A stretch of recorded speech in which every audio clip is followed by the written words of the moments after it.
I wanted to return to the original, the world of Ghost in the Shell a bit more. The original was something that, when I first saw it, very, really kind of caught my imagination and inspired me in a kind of, in its language.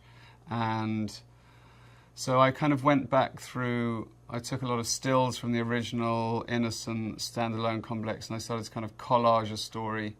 I'm not a very good writer, but I kind of know what I want it to say without being able to say it.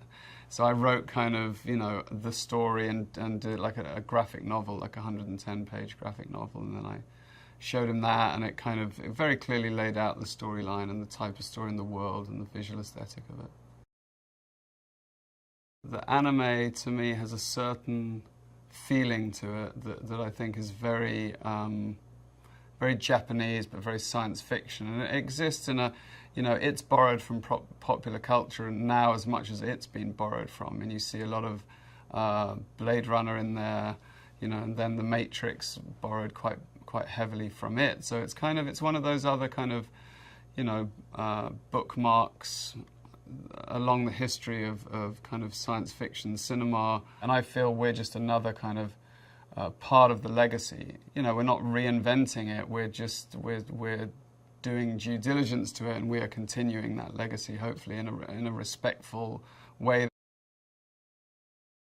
As a filmmaker, it's great to start from something that inspires you, and so many of those images were a great kind of cornerstone for us, you know, taking on that legacy. And we didn't want to reinvent it from the ground up, but we also didn't want to copy it frame for frame. And her character's so fundamentally what's so kind of exciting about her. She's so kind of powerful and sexual, and she's non-human, and she's machine, that it's very intoxicating. You know, a lot of the scenes we kept in there, you know, we kept the gynoid geisha, we kept the trash truck, we kept some of the Hanker Corporation. So there's a lot of stuff in there. There's, you know, little things that as a fan I was obsessed with, like the Uzis coming out of briefcases that drop away, just leaving the handle of the gun, and just little things, the tank's still in there. So we kind of kept, you know, I think to me, what were the most iconic pieces, and built the rest of the universe narratively to fit it.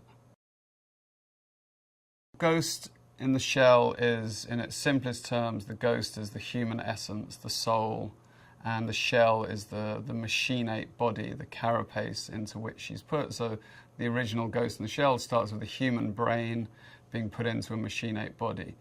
And that, to me, as a filmmaker, was an exciting kind of dynamic to explore.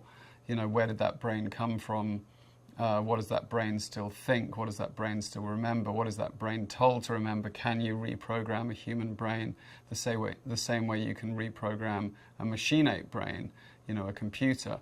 And I think it's a kind of, you know, it's a very interesting metaphor of where we are today, and, you know, how we are letting ourselves be entirely consumed by technology, and how does our soul, how does our shell, sorry, how does our ghost, how does our essence survive when everything around it is machinate?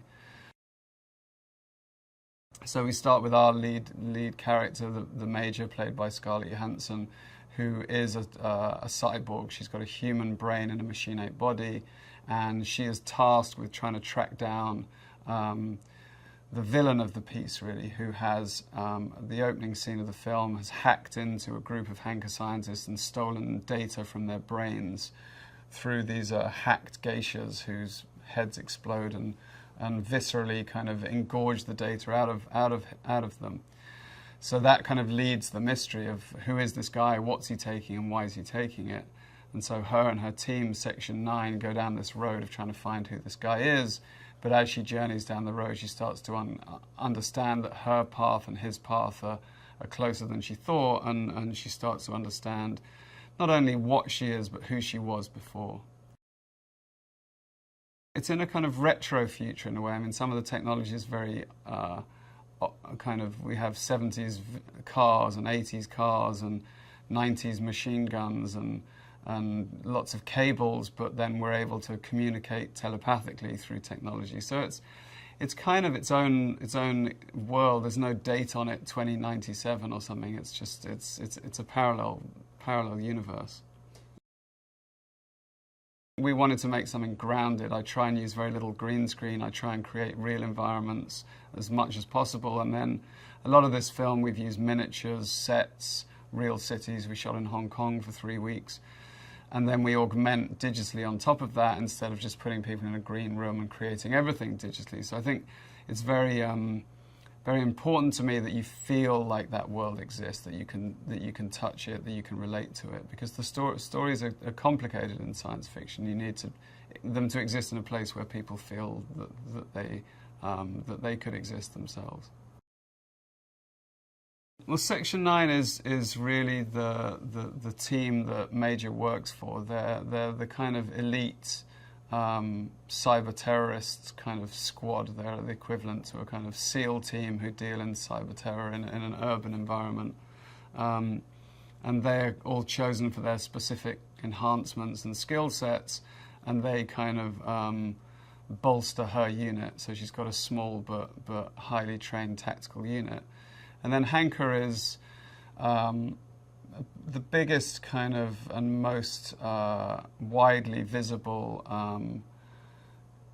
robotic company that deals with enhancements and cyber enhancements and robotics. So they built the Major. They build a lot of the technology throughout the film. And they are, I guess, the kind of the warm, fuzzy face of technology that everyone has basically, opened themselves to. Scarlett and I had a lot of conversations about, so many aspects of the character, so many facets of the character, the idea that it's a younger woman's brain, a girl's brain in a woman's body, that she has a body that's trying to reject her brain, the physicality of the shell rejecting the ghost, and they're trying to keep them together. How much of her is robotic versus how much of her is human? How do those behaviors manifest themselves, and what does she, how does she try to get back to that humanity? It's an interesting, and Scarlett did bring so much to it. She's really inhabited the role and brought a kind of a childlike quality to it, which I think is very important. It really is a kind of Pinocchio story in a way. And I think it was a very hard thing to do, because it's, you have to bring emotion to that character, and you can't just be the original. She's very kind of aloof, and that's kind of what's interesting about her, and it works in anime. But with cinema, like I said earlier, you need to be able to get into that character. So, and she's very clever at kind of allowing us just those little moments where we get in, and then she kind of hardens and pushes us away again and kind of keeps that dynamic going. And I think she's really, she really changes from the beginning of the film to the end of the film. And physically, I mean, she really, became the Major. I mean, we worked together in New Zealand for 3 months before we started shooting on she'd been training like crazy to get herself in the physical shape and martial arts, and she really looks the part, and she's incredible. She's one of the few people who can fire a full clip of an automatic machine gun without closing her eyes. It's quite something to watch, and she's incredibly good at pulling punches and like inches of millimeters away from people. She repeatedly punch, and it's terrifying to watch. But she's really, she really became the Major. She really, had the physicality and had the kind of the hidden anger and the hidden humanity. It's a really intoxicating character for her, I think. With Pilou, when I first sat down with him, I knew he was Batu. He's got this great kind of gruff sense of humor and kind of he's kind of big and bear-like, and he's got this kind of very gentle kind of sense of humour to him and sensitivity that I really felt Batu had. And, he's got this, he has to have this very imposing physicality. Yeah, he's just a very magnetic character, and Scarlett and he just, you know, really kind of found each other so quickly. They really, on screen, they were so great together. It's a very beautiful relationship. It's the classic unrequited love with them, you know. She's kind of machinates, so they can't really have a relationship. And I think that she sees him in a brotherly way, but he wants to see her not in a sisterly way. So they've got this beautiful. He's a protector to her, you know, and he's got a real kind of understanding of her. It's always unspoken in all of the materials so far, and we kept that. You know, he's very respectful of her, and he'd never like, you know, he'd never cross the line with her. And I think she does love him, but I think she's coming to terms with what love means anyway. So, you know, maybe further down the line in another universe, Batu and Major will run off into the woods together. We wanted to have a kind of origin story with Batu and see where the eyes came from, and it's kind of there's a very sweet scene where he gets kind of repaired and his eyes get stitched back on, and and Major kind of smiles at the ones he's chosen, but he's very happy, like a kid who's just got a Swiss Army knife. He's got all these things he can do with them. And it's very important, again, to do them with prosthetics and have them in camera so that there's, you know, that we're not augmenting him digitally. But it's hard, you know, and I think another thing we wanted to see the Pilou from before, the Batu from before with his eyes, because, you know, an actor, you're handcuffing them so much without their eyes. I mean, both actors, Scarlett and Pilou, felt kind of handcuffed because, and that was the challenge of both of their roles. Pilou, his eyes are taken away, so he can't do anything with his eyes, so everything has to be gestural. And Major kind of, you know, couldn't stop playing with a matchstick or kind of, you know, scratching or doing any of those actor traits that that are your crutch in a way, you know. She has to be quite, you know, which is very hard because you're kind of acting in a straitjacket. So they both had a lot of like things taken away from them in the arsenal of the actor. He came fully immersed. I mean, he'd been, like Scarlett, he'd eaten raw food for 3 months. He'd been doing boxing and Pilates every day, so he was whippet thin and ripped, you know. He developed a very in-depth character. He'd built himself a little kind of house in a shipping container on the back lot, where he had a punch bag and an ashtray were the two things that and then he did a lot of painting, and painting after painting after painting about Kuze, and he had all these notebooks, and, you know, he really inhabited that character. And it was, you know, it's hard because he doesn't have much time in the film to really make an impression. And I think, you know, in the 3 scenes he has, he really punches home, and it's a hard character too, because he's not, you know, it's very easy to play, not very easy, but it's easier to play a villain, or easier to play the kind of the lost love, but he's playing so many things in so short a space of time that, you know, it's a real masterclass watching him, and he's very intense and dynamic.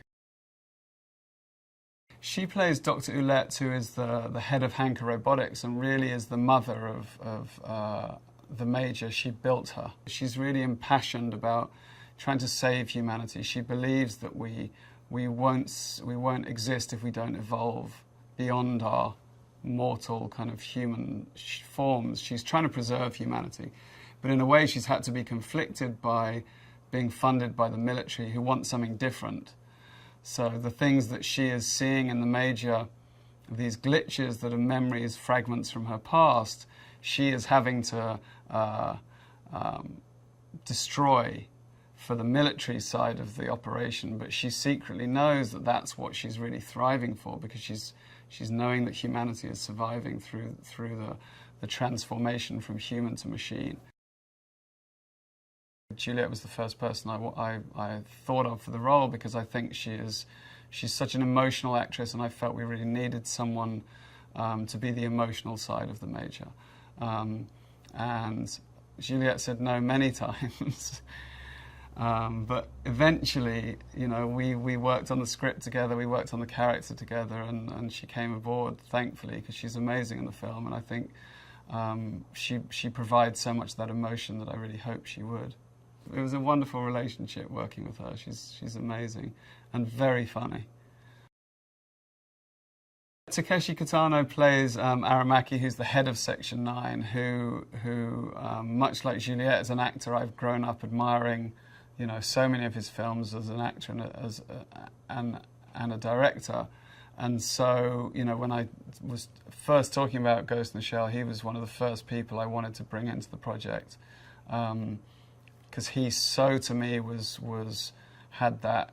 I didn't want Aramaki to be a non-active member of the group. I liked the idea that he was like probably one of the toughest of the lot. You know, he'd been through his own wars and battles himself, and he still rocks an old revolver, but he's incredibly efficient with it, and he's kind of the patriarch to Major. And I think it's, you know, she's got this kind of strange and dysfunctional inherited family, and Takeshi was just a dream to work with. You know, such an incredible actor who just understands the power of what he's capable of. My relationship really stemmed through Richard Taylor, or as I should call him as an Englishman, Sir Richard Taylor. He's, you know, an incredible mind. He's one of those kind of people that, you know, when in filmmaking you do touch kind of technology, science and art, and he's one of the people who kind of crosses all of those. And he's really, he's kind of, you know, I don't use the word lightly, but he is quite a genius, kind of practically and scientifically and kind of artistically. And we had conversations with him very early on, and it just seemed like he was someone I really wanted to be involved with, and have his team work on the film, not just to like make stuff, but to have as like people to talk to about it. The thermoptic, again, very iconic to the film, and it kind of it's the way that Major kind of sneaks up onto him. So we shot the sequence with Major and with the skinny man, and then we just basically erased Major from it and just use kind of disturbance in place, because you want to get a feeling that she's there, but you don't want her to be completely invisible. So you see where she's splashing in the water, you see her approach. He knows there's something out there, he doesn't know what or where she is, so he's firing wildly at her. So it's kind of, there's a nice cat and mouse, she kind of toys with him. Pretty much everything was shot in Stone Street Studios in Wellington, New Zealand, which was built by Peter Jackson as he did The Lord of the Rings and The Hobbit. We did one big scene, the trash truck exterior was done in Wellington. So we called it Wellingkong, where we used as much of Wellington as we could, and we augmented digitally with set extension. And then most of our exterior stuff was kind of jammed into a very succinct and crazy 10-day shoot in Hong Kong at the end, which was great because it really gives the film that texture. Obviously, the original blueprint from Ghost in the Shell is Masamune Shirow's title of the same name, which was really our kind of Bible going forward. And when Oshii was making the anime, that was obviously, you know, his Bible too. And it's really amazing to see the still frame from the manga into a still frame from the anime into a still frame of the live action film. There's a real continuity that I think shows testimony to what he did, you know, nearly, what is it now, nearly 40 years ago. That still is culturally relevant to where we are today. So it's incredible how ahead of the time he was in the space that he's operating in the kind of the cyber terror world is, and we're starting to see it, you know, more and more as we sit in this election campaign now. We're seeing more and more that people are pulling strings digitally from afar and WikiLeaks, and so it's very timely.